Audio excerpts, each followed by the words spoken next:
Every single day, right from the moment that alarm goes off, we're just constantly making choices.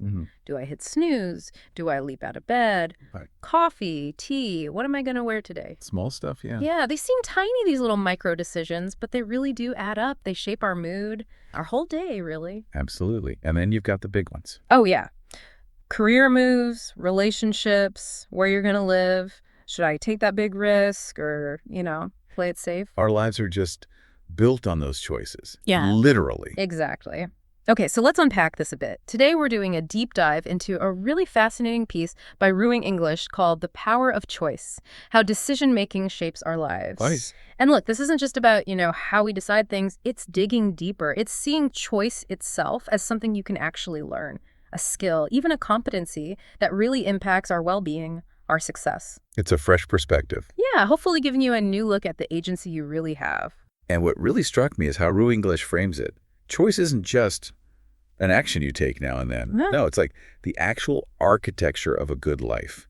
Think about it. Every brick in that building, the big ones, the small ones, they're all placed by a choice you made. Wow, okay. Architecture, I like that. So our mission today, really, is to pull out the core ideas here. How do we handle all the options? How do we balance, say, gut feeling versus careful thought? And ultimately, how do we make sure our decisions actually line up with what matters to us? Yeah. It's about empowering you to really own your path. Taking ownership. Yeah. And RuiEnglish really, really hammers home this point that choice isn't optional. It's just relentless. It's always there. Unavoidable. Exactly. The article says every moment of your life, from the smallest daily detail to the most monumental fork in the road, hinges on a fundamental, relentless reality choice. It's quite profound when you stop and think about it. It is. It suggests we're not just following some script, destiny. Our world is shaped by the sum of our decisions. The ones we make on purpose, and maybe even more importantly, the ones we kind of duck. The ones we avoid making, yeah. Yeah. It puts the responsibility squarely on us. Yeah. Our lives aren't mapped out. We're building the map with every choice. It's powerful, maybe a little daunting too. Definitely daunting sometimes. Oh? But the author pushes it further with this really vivid metaphor. Choice as the currency of existence. Ah, the currency. Okay. Right. And if you accept that, if choice is your currency, the immediate question is, well, how well are you spending it? Oof, that hits home. Right. The article is super clear. Our ultimate satisfaction in work, in life, it's fundamentally determined by the choices we make. So it's not just philosophical fluff, it's practical. Extremely practical. Are we investing that choice currency wisely? Or just letting it dribble away? It makes you value each decision differently. I really like that currency idea. It makes something abstract feel very real. And RuiEnglish connects it straight to our daily lives, doesn't it? Choice is the defining metric of our life, quality, and personal well-being. It's the yardstick. Exactly. And it's not just about dodging bad outcomes. Making good conscious choices actually instills confidence, control, and peace of mind. It goes beyond just being a soft skill. Right. It's called a strategic competency, something that leads to being more efficient, having a clearer view of the future. Imagine having that clarity. That's a serious return on investment for your choice currency. Which brings us to a really crucial distinction the source makes. One, people often mix up. Okay. The difference between decision-making as a skill versus a competency. Ah, right. Skill versus competency. What's the difference according to RuiEnglish? So a skill involves the specific steps. Gathering info, weighing options, maybe doing a pros and cons list, the mechanics. Exactly. But a competency is deeper. It's the proven ability to use those skills effectively again and again to get the results you want. So not just knowing how, but actually doing it well, consistently. Precisely. So RuiEnglish says decision-making is not just about selecting an option, it's a strategic competency. And here's the key part. It's improvable and learnable. Okay, that's huge. It's not fixed. You're not just born decisive or not. Exactly. You can actively work on it, get better at it. And that's where it gets really exciting for me, because that means we actually have real power here, right? Mm-hmm.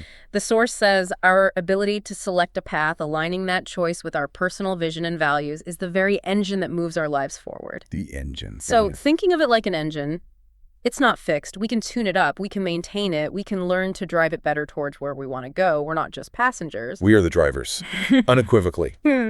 So how does RuiEnglish suggest we actually start tuning up this engine? Or maybe how do we even spot when it's like misfiring? That's the perfect question, because knowing you have the power is step one. RuiEnglish suggests tuning it starts with understanding the whole landscape of choice. And one of the biggest hurdles we face, something called choice overload. Slight chuckle. Oh, choice overload. I think literally everyone listening knows that feeling. Tell me about it. Seriously, ever spent like an hour scrolling Netflix, totally paralyzed by all the stuff? And end up watching nothing. Exactly, that's what RuiEnglish means. An overwhelming number of alternatives that makes choosing actually feel painful. It's a real burden psychologically. Yeah, it's not just annoying. It can lead to regret, uncertainty about the what-ifs, the roads not taken. And that hits our motivation, our performance. Why do our brains struggle so much with too many good options? It's a weird paradox, isn't it? We think we want infinite choice, but it breaks us sometimes. RuiEnglish looks at how we approach this, basically highlighting two main ways we tend to make decisions. Okay, what are they? First, there's intuition, fast thinking. You see this a lot in experts. They make super quick judgments, almost instinctive. Because they've seen it all before. Pretty much.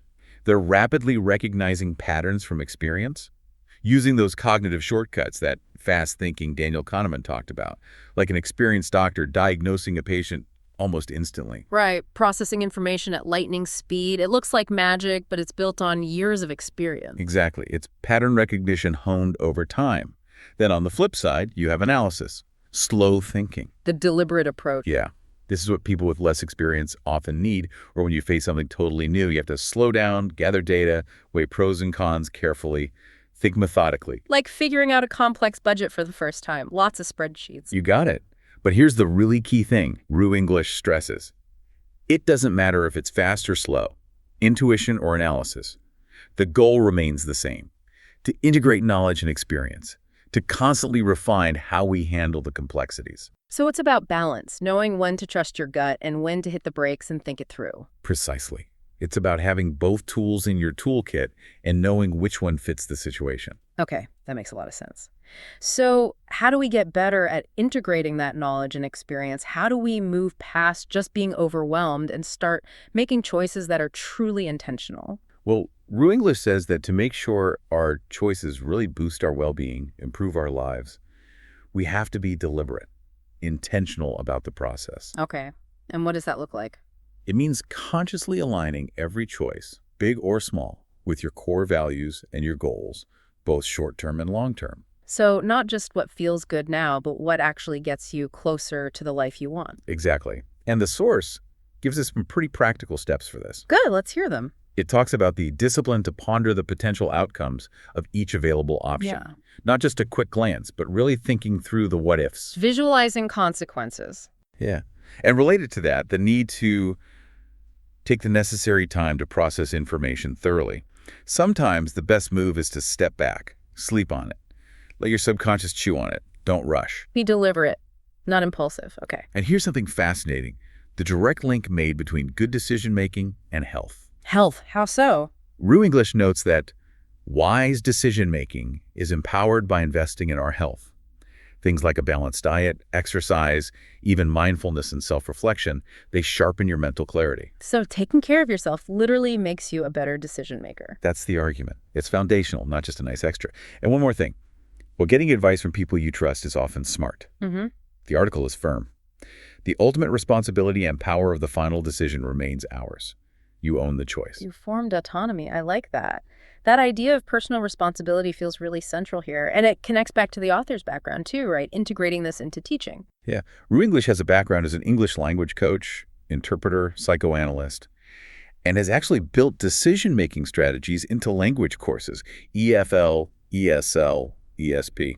English learning, basically. How does that work in practice? Well, imagine a language learner struggling with, say, a tricky grammar point or a scary presentation. Instead of just getting stuck, they're taught to choose a strategy. Like practicing with a friend or breaking it down. Exactly. Or finding real-world examples. They choose a path, try it, reflect on whether it worked, and adjust if needed.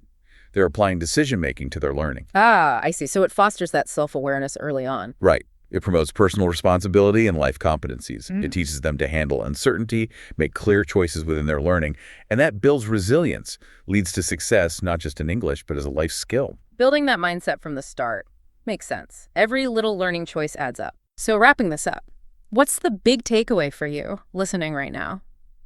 This deep dive really shows that choice isn't just about picking stuff. It's like the actual fabric of our lives. Yeah. And crucially, it's a competency we can learn, we can improve. It touches everything, our mood, our work, our long-term happiness. And if you connect all these dots, the big picture is moving from just reacting to life to actively designing it. Being the architect, like you said earlier. Exactly. By consciously making choices that align with your values, by taking care of your mental clarity, you genuinely lift your own well-being and satisfaction, the power, the agency. It's always there within you. You just have to choose to use it intentionally. Yeah. And Ruining English leaves us with this really powerful final thought. Choice is the ultimate act of self-definition. You're not a passenger. You are the architect of your life's quality. And when you really grab hold of that responsibility, it's entirely up to you. That's empowering. It really is. So here's a question we want to leave you with, something to chew on after this deep dive is over. Think about a significant decision you made recently. What values really guided you in that moment? And if you pause and think, maybe none immediately spring to mind, then what values should have guided you?